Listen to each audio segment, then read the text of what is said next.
తను రాయటం ద్వారాగా ఎంతో మందికి అట్లా అన్నాడు. చివరిగా తను క్యాన్సర్ వచ్చి ఎప్పుడైతే హాస్పిటల్లో అడ్మిట్ అయ్యాడో, అయినప్పుడు తనతో వర్క్ చేస్తున్న డాక్టర్స్ ఎవరైతే ఉన్నారో వాళ్ళు వచ్చి బాబ్ మార్లే గారు మీరు ఇప్పుడు చివరి దశకు వచ్చేసారు, ఇంకా మేము చేయాల్సిన ప్రయత్నం అన్నీ చేశాము, కానీ ఇప్పుడైతే మేము ఏం చేయలేమండి అని అన్నారు. ఇంకా మహా అయితే మీరు 1 గంట లేకపోతే 2 గంటలు, దానికి మించి ఇంకా మనం ఏమి చేయలేమండి అని అంటే ఆయన ఏమన్నాడనంటే, మీకు కావాలంటే నేను నా ఆస్తిని, నేను సంపాదించిన ఎంతో కోట్లాది డబ్బుల్ని మొత్తం కూడేసి మీకే ఇస్తాను, కానీ నా జీవితాన్ని ఇంకో 6 నెలలు పొడిగించండి అని అన్నాడు.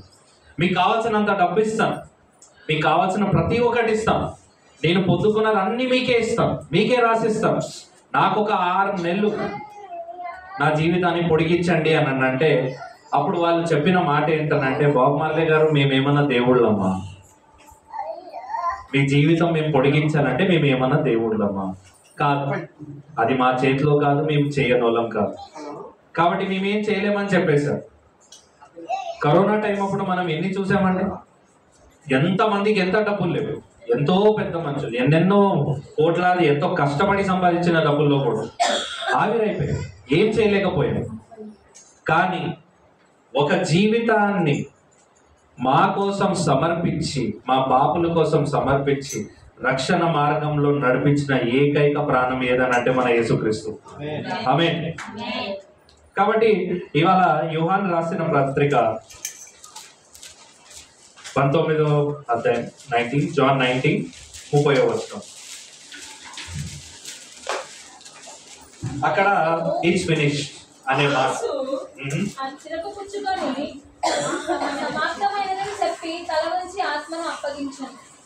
సమాప్తమైనది అని మరొక్కసారి ఇక్కడ. కాబట్టి ఎంతో మంది గొప్పలు కూడా ఇవాళకి కూడా చెప్పే మాట ఏంటనంటే, ఎంత డబ్బులున్నా మనీ కాంట్ బై లైఫ్. మనకి జీవితం ఇయ్యాలన్నా మన యేసుక్రీస్తే, అది తీయాలన్నా కూడా యేసుక్రీస్తే. కానీ మనం ఉన్నప్పుడల్లా ప్రతిసారి మనం నమ్మకం, మన ధైర్యము, మన బలము ఎవరు అని అంటే కేవలం మన యేసుక్రీస్తు. కాబట్టి ఇవాళ ఏ శోధన గురించి, ఏ దుఃఖము ద్వారాగా మీరందరూ వెళ్తున్నారు, ఇవాళ సాక్ష్యం విన్నప్పుడు కూడా ఎన్నో ఎన్నో ఇబ్బందులు, ఎన్నో కష్టాలు, ఎన్నో శోధనలు మన చుట్టూ ఉన్నప్పటికీ, కానీ అందరూ అడిగింది ఏంటనంటే నా దేవుడి మీద ఉన్న నాకు నమ్మకం. అదేవిధంగా యెషయా రాసిన పత్రికల్లో 60వ అధ్యాయం 20వ వచనం, ఐజయా 60:20, సూర్యుడు ఇక్కడ అస్తమింపడు, చంద్రుడు క్షీణింపడు, యెహోవాయే నీకు నిత్యమైన వెలుగుగా ఉండును, నీ దుఃఖదినములు సమాప్తములగును. Everlasting life.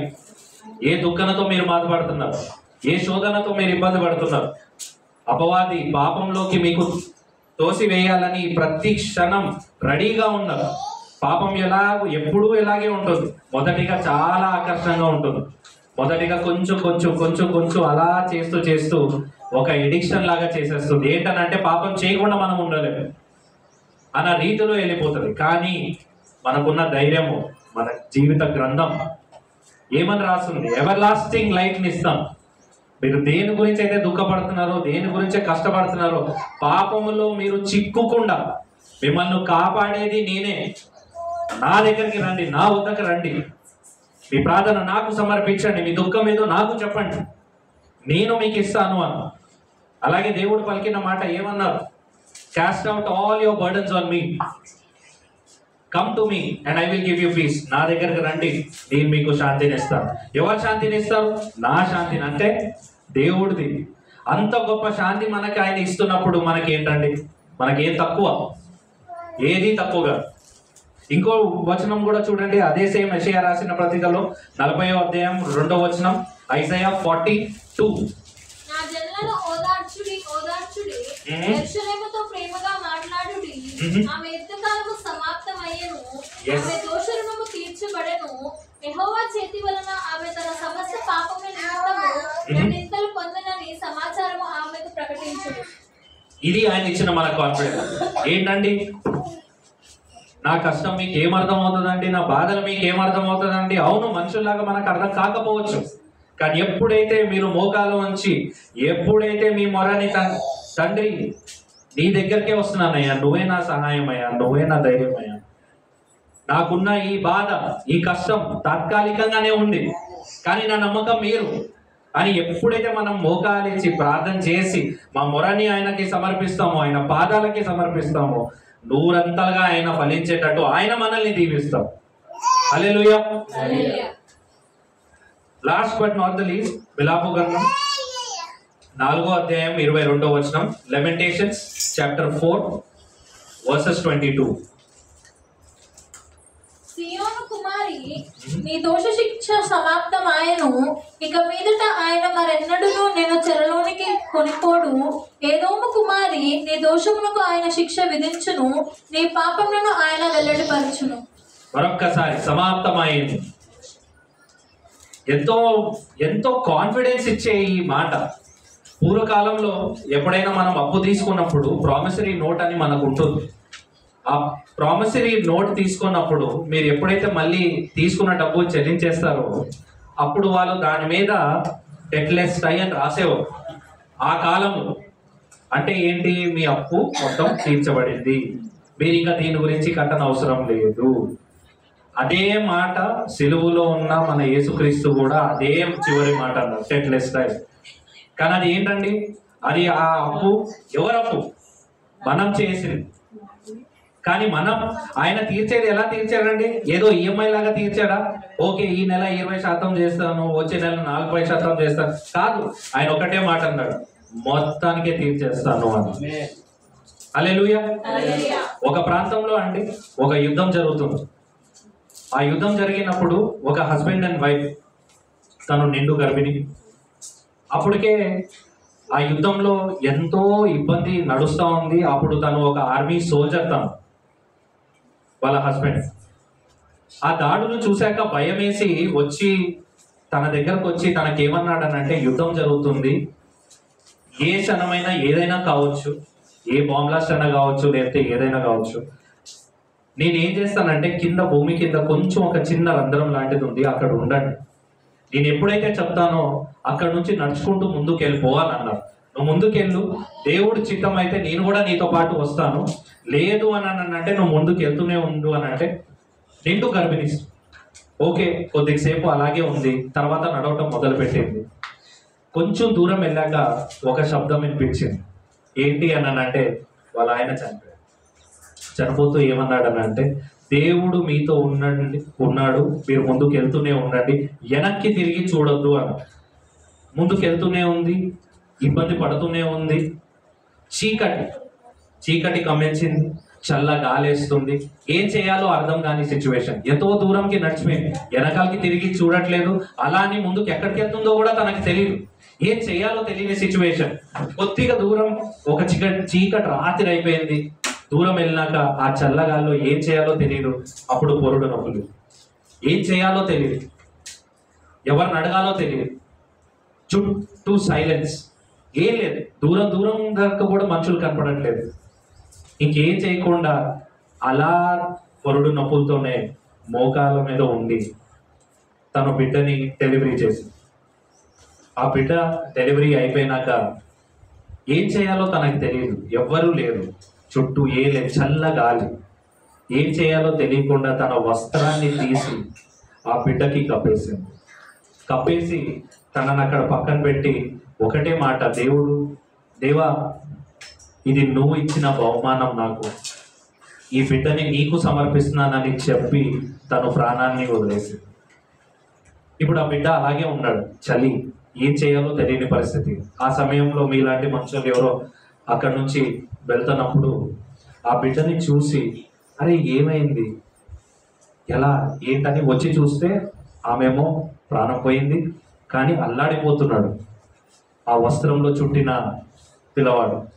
తనని ఎత్తుకొని, మనకి ఎలాగూ సంతానం లేదు కాబట్టి ఇతన్ని మనతో తీసుకొని వెళ్దామని వాళ్ళు తీసుకొని వెళ్ళిపోయారు.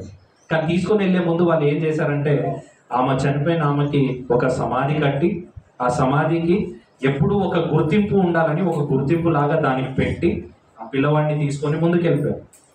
తను వెళ్ళాక తను ఎదిగాడు, ఆత్మీయంగా ఎదిగాడు. ఎదిగినప్పుడు పోలికలు ఎక్కడో మ్యాచ్ అవ్వట్లేదు. అంటే నేను ఇలా ఉన్నాను, మా పేరెంట్స్ ఏమో ఇలా ఉన్నారు, ఎలా అని వాళ్ళ నాన్నగారి దగ్గరికి వెళ్ళి అడిగాడు. నాన్న, నేను మీకు ఒక మాట అడుగుతాను, నా పేరెంట్స్ ఎవరు, మా అమ్మ నాన్న ఎవరు అని అడిగాడు. ఎంతో అదేం మాటరా, నేనే కదా నీకు పెంచింది, నేనే కదా నీ ఫాదర్ని, దీంట్లో ఏముంది నీకు అని అంటే లేదు నాకు చెప్పండి అని ఒక వారం వరకు చాలా ఇబ్బంది పెట్టాడు.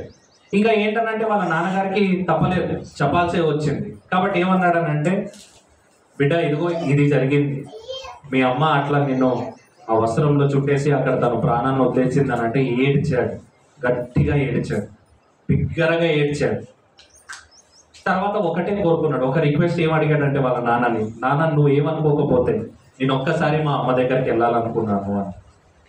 అప్పుడు వాళ్ళ నాన్న అతన్ని తీసుకొని వచ్చి ఆ సమాధి దగ్గరికి తీసుకొని వచ్చినప్పుడు అక్కడ మోకాల మీదకి వచ్చి బాగా ఏడ్చి, అమ్మ నా కోసము నువ్వు నీ ప్రాణాన్ని ఇచ్చి నీ వస్త్రంతో నన్ను చుట్టావు, నన్ను ఇలా ఉంచావు, నేనేం చేయాలి నీకోసం, ఏం చేస్తే నీ రుణం నేను తీర్చగలుగుతున్నాను అనుకొని ఏం చేశాడంటే తన ఒక వస్త్రాన్ని తీసి ఆ సమాధి మీద వేసేసాడు.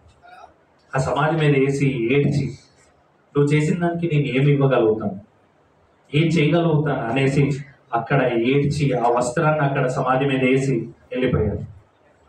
నేను తరచుగా చెప్పే మాట ఒకటే అండి, ఏంటనంటే అన్నిటికైనా గొప్ప ప్రేమ తల్లి ప్రేమ. కానీ తల్లి కన్నా తండ్రి కన్నా గొప్ప ప్రేమ ఎవరిది? యేసయ్య. హల్లెలూయా. మన కోసము ఆయన శిలువ మీద ఉండి, ఆ శిలువ మీద కూడా యేసుక్రీస్తు వారు ఉన్నప్పుడు కింద జనాలు ఏమన్నారండి, నువ్వు కానీ దేవుడు అయితే ఆ శిలువ దిగేసి వచ్చేసే కిందకి అని అన్నారు. ఆయన రాలేక కాదు, ఎన్నో అద్భుతాలు చేశాను దేవుడు, ఆయన రాలేక కాదు. కానీ ఆ రోజు కానీ యేసుక్రీస్తు వారు అనుకొని ఆ శిలువ దిగి వచ్చి ఉండట్టయితే ఇవాళ మీరు నేను అందరము ఆ శిలువ మీద ఉండేవారు. అది తప్పించాలని ఆయన ఆ శిలువ మీద ఉండి ఆయన రక్షణ కవచాన్ని మనకి ధరించారు. కాబట్టి మనము ఆ రక్షణ కవచాన్ని మనం ధరించుకున్నాం. కాబట్టి ఆయన ఒకటే మాట్లాడినాడు, ఏంటి? Take less time, it is finish, సమాప్తమైనది. హల్లెలూయా.